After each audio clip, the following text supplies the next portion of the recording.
بەڕێزێک نووسیوێتی سڵاوی خوا لێبێ مامۆستا من شۆفێری تاکسیم لە هێڵی هەولێر بەغدا کار دەکەم. عادەتە ڕۆژانە بەرید وەردەگرین، بەریدی وەرگرتنی پاکەتی جگەرەیە و بەرید پارەکەی حرامەیان حەڵاڵە سوپاس. بەڕێزان پرسیارەکە دوو بەشە، بەشی یەکەمیان باسی بەرید بکەین. خودی بەرید حەڵاڵی و حرامی ئەم بابەتانە پەیوەندی هەیە بە یاسایەکی گشتی لە ناو خەتەکاندا کە دادەندرێ، واتە بە ئاشکرا شتێک دانراوە پێی دەوترێ بەرید کە کار ئاسانی بۆ خەڵک دەکا.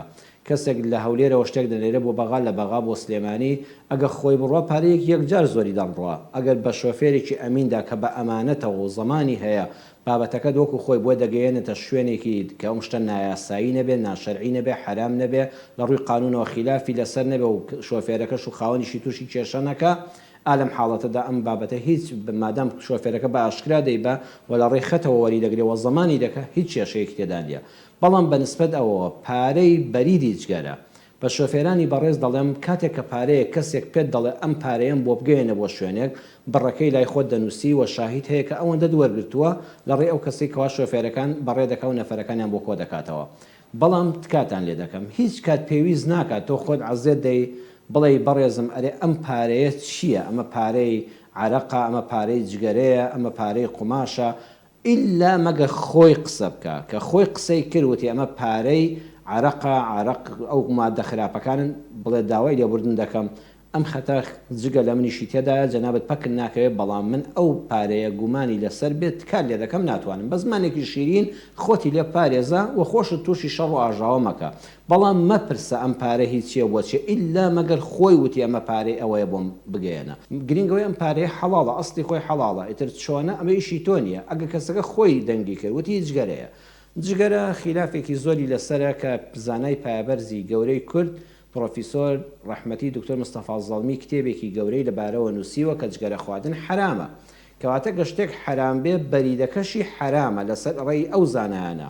بەڵام تەنها بە ئەو خۆشەویستە دەڵێم خوای گەورە لە قورئانی پیرۆزە لە سوورەتی ئەلعەراف ئاەتی 157 تا دەفەرمێ ويحل لهم الطيبات ويحرم عليهم الخبائث. پێغەمبەر صلی الله عليه وسلم لە ڕێی وحی خۆی پەروەردگارەوە ئەوەی طیباتە، طیبات یعنی چی؟ سوودی هەیە بۆ تەندروستیت بە چێژ و تامە لە خواردندا، بۆنی خۆشە، وێنەی جوانە، ئەمە هەمویان حەڵاڵن.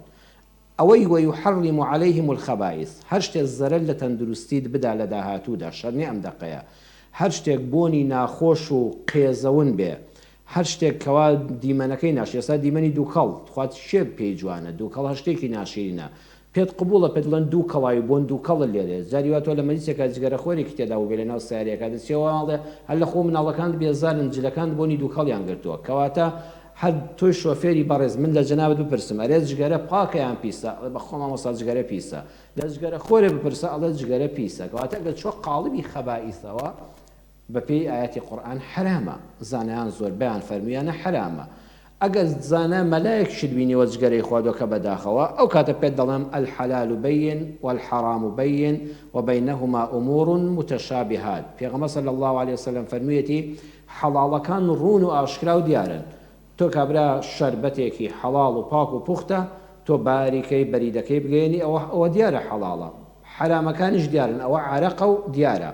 لە بەینەکەیدا شتێکی وەکو جگەرە هەیە یەک مەلایەک بڵێ حەڵاڵە و سەدیکە بڵێ حرامە، تۆ خۆت لەو گوماناوێ پارێزە. برای بەڕێزم بە هیچ شێوەیەک بەریدی جگەرەش مەگوازەوە، بەخوای گەورە بتان پارێزە پارەکەتان ئینشاءڵڵا حەڵاڵە خاوەن تەکسیەکان حرامی تێمەکەن، بەڵام بە شێوازێکی شیرین و ئەدەبی جوان بڵێت کە داوای لێبوردن لێ دەکەم بەو خوایە من خۆم ئاشنای جگەرە نیم و پارەکەشی ناگوازمەوە، بەڵام شۆفێری تر هەیە من ئەو کارم پێ ناکرێ، ئەتوانی لە کۆڵ خۆتی کەیتەوە، بەڵام بە شێوازێک کە دڵی بەرامبەریش عاجز نەبێت.